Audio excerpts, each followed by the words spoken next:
महाराज, अब आपको विवाह कर लेना चाहिए। जब तक इस राज्य में कोई महारानी ना हो तब तक राज्य पूर्ण कैसे हो सकता है महाराज। ठीक है मंत्री जी, यदि आप सबकी यही इच्छा है तो मैं अवश्य विवाह करूंगा। चलो मंत्री जी, आज हम अपने राज्य का हाल खबर लेते हैं। कौन मनुष्य सुख में है और कौन दुख में है। हाँ हाँ महाराज, यह तो बहुत अच्छी बात है। चलो चलते हैं।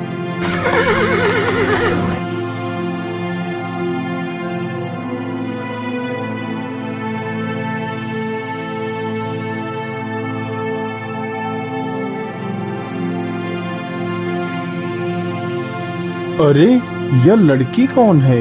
यह तो बहुत सुंदर है। इसके सामने तो स्वर्ग की अप्सराएं भी अपना सर शर्म से झुका दें।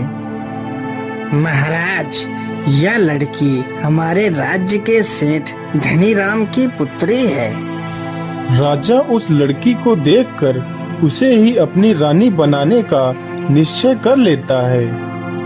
राजा अपने पास से एक स्वर्ण मुद्रा निकालता है और उस सेठ के घर के बाहर फेंक देता है और वहां से चला जाता है।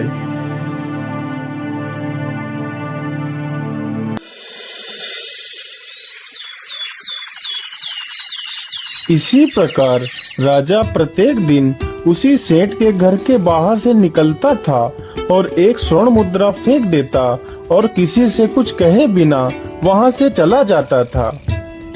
अरे ये क्या, ये आदमी रोज यहाँ आता है और एक स्वर्ण मुद्रा फेंक कर चला जाता है। मुझे इसकी जानकारी पिताश्री को देनी चाहिए। पिताजी, एक आदमी रोज यहाँ से गुजरता है और एक सोने का सिक्का फेंकता है, लेकिन वह बिना कुछ बोले यहाँ से चला जाता है। ठीक है बेटी, कल जब वह आदमी सिक्के फेंकने के लिए आए तो मुझे बुला लेना। रोज की तरह उस दिन भी वह राजा सोने का सिक्का फेंकता है और चल देता है। अरे सुनिए, हमारे पिताजी आपसे बात करना चाहते हैं। कृपया आप यहीं रुकिए, मैं उन्हें बुलाती हूँ। पिताजी पिताजी, जल्दी आइए, वही आदमी आ गया है जो रोज यहाँ सोने के सिक्के फेंक कर चला जाता है। कौन हो तुम और हमारे घर में रोज रोज तुम स्वर्ण मुद्राएं क्यों फेंकते हो? इसका क्या कारण है? सेठ जी, मैं इस राज्य का राजा हूँ। मैं आपकी पुत्री को बहुत पसंद करता हूँ और उससे विवाह करना चाहता हूँ। ठीक है महाराज, मैं अपनी पुत्री का विवाह आपके साथ करने के लिए तैयार हूँ, लेकिन मेरी एक शर्त है। मैं आपकी हर एक शर्त को मानने के लिए तैयार हूँ। बोलिए सेठ जी, आपकी क्या शर्त है? महाराज, मेरी शर्त यही है, यदि आप मेरी पुत्री के साथ विवाह करना चाहते हैं तो आपको इस कुएं को धन से भरना होगा। जब यह कुआं पूरी तरह धन से भर जाएगा तब मैं अपनी पुत्री का विवाह आपके साथ करूंगा। ठीक है सेठ जी, मैं आपके इस कुएं को धन दौलत से भर दूंगा। राजा वापस जाता है और अपना पूरा राजमहल तथा अपनी धन संपत्ति बेचकर सारा धन इकट्ठा करता है। फिर राजा उस कुएं के पास पहुंचता है और धन उतार उतार कर कुएं में फेंकने लगता है, लेकिन कुआं नहीं भरता। अरे ये क्या, मैंने तो अपनी सारी धन संपत्ति इस कुएं में डाल दी है, लेकिन यह कुआं तो भरा ही नहीं है। अब क्या करूं? अब मैं कहां से पैसा लेकर आऊं? चलो ऐसा करता हूं, मैं जंगल से लकड़ियां काटता हूं और उन्हें बाजार में बेचता हूं। जो पैसे मिलेंगे मैं उन्हें इस कुएं में डालता रहूंगा। यदि ईश्वर ने चाहा तो एक ना एक दिन यह कुआं जरूर भर जाएगा।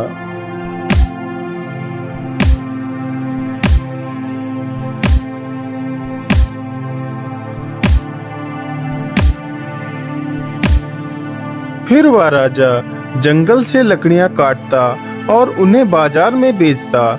जो पैसे मिलते उन्हें कुएं में फेंक दिया करता और वहीं पेड़ के नीचे पड़ा रहता। इसी प्रकार कुछ दिनों तक चलता रहता है।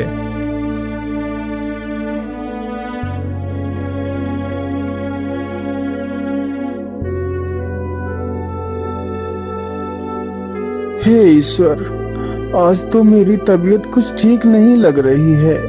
आज मैं काम कैसे करूंगा? लेकिन यदि मैं काम नहीं करूंगा तो कुआं कैसे भरेगा? नहीं नहीं, मुझे काम के लिए जाना ही पड़ेगा।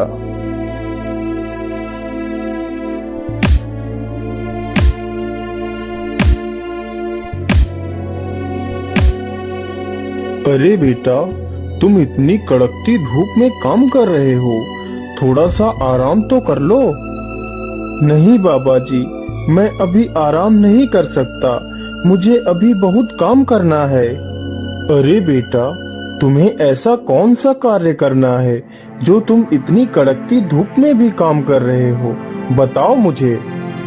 अरे बाबा, मैं क्या बताऊं आपको, मैं बहुत परेशानी में हूँ। मैं यह परेशानी अपने प्रेम को पाने के लिए कर रहा हूँ। फिर श्यामा कुमार उस साधु को अपनी पूरी कहानी सुनाता है। अब बाबा, आप ही बताओ, मैं क्या करूं? उस कुएं को कैसे भरूं? इतना सारा धन मैं कहां से लाऊं बाबा?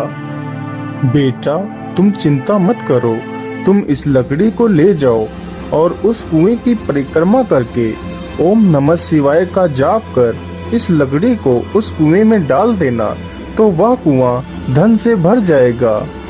श्यामा कुमार उस लकड़ी को लेकर कुएं के पास जाता है और परिक्रमा करने लगता है।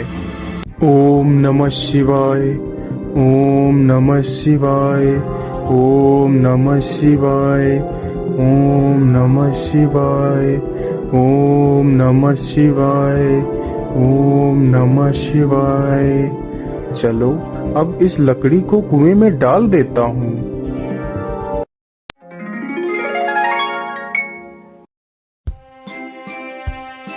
अरे वाह, ये कुआं तो सचमुच खजाने से भर गया है। हे भोलेनाथ, तुम्हारा बहुत बहुत धन्यवाद। सेठ जी, चलिए और देखिए, कुआं खजाने से भर चुका है। अरे वाह राजा साहब, तुमने तो सच में यह कुआं खजाने से भर दिया है। अरे, यह तो सच में कुआं खजाने से भर चुका है। अब तो मेरा विवाह इसके साथ अवश्य हो जाएगा। परंतु मेरे पिता तो इतने कंजूस हैं, वो हमें कुछ भी नहीं देंगे और मेरा पति तो खुद कुआं भरते भरते कंगाल हो गया है। मैं ऐसा करती हूँ कि कुछ असरफियाँ अपने पास छिपा कर रख लेती हूँ। फिर सेठ उन दोनों को वहां से विदा कर देता है।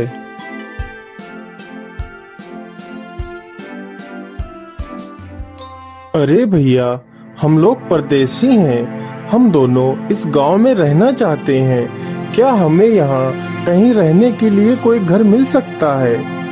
हाँ हाँ, क्यों नहीं भाई, चलो मेरे साथ, मैं तुम्हें घर दिलाता हूँ।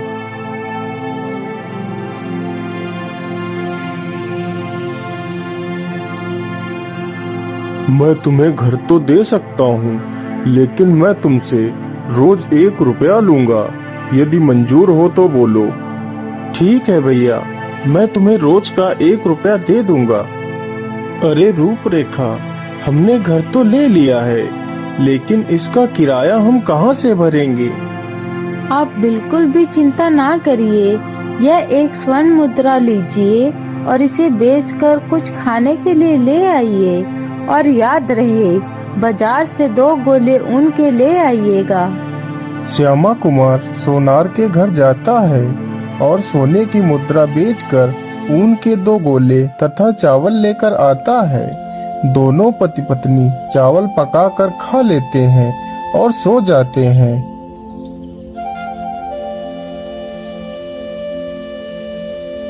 रूपरेखा उन दोनों ऊन के गोलों से अच्छे अच्छे दस्ताने व टोपियां बना देती है। आजी सुनिए, आप इन कपड़ों को बाजार में जाकर बेच आइए।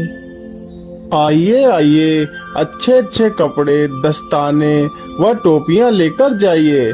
आइए भैया, देखिए कितने सुंदर कपड़े हैं। आइए आइए।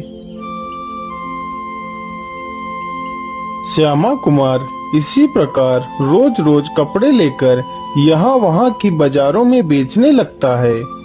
आजी सुनो, अब हमारे पास काफी पैसे हो चुके हैं, अब हमें कुछ बड़ा करना चाहिए। मैं ऐसा करती हूँ, एक शाही गलीचा बनाती हूँ। हाँ हाँ रूपरेखा, तुम बिल्कुल ठीक कहती हो। अब हमें कुछ बड़ा सोचना चाहिए। रूपरेखा ने गलीचा बनाना शुरू कर दिया। उसने एक बहुत ही सुंदर गलीचा बनाकर तैयार किया। श्यामा कुमार जब भी उस गलीचे को बेचने के लिए बाजार में जाता तो वह गलीचा नहीं बिकता। इसी प्रकार कई दिन गुजर जाते हैं। क्या बात है श्याम भाई, आपका यह गलीचा अभी भी नहीं बिका है?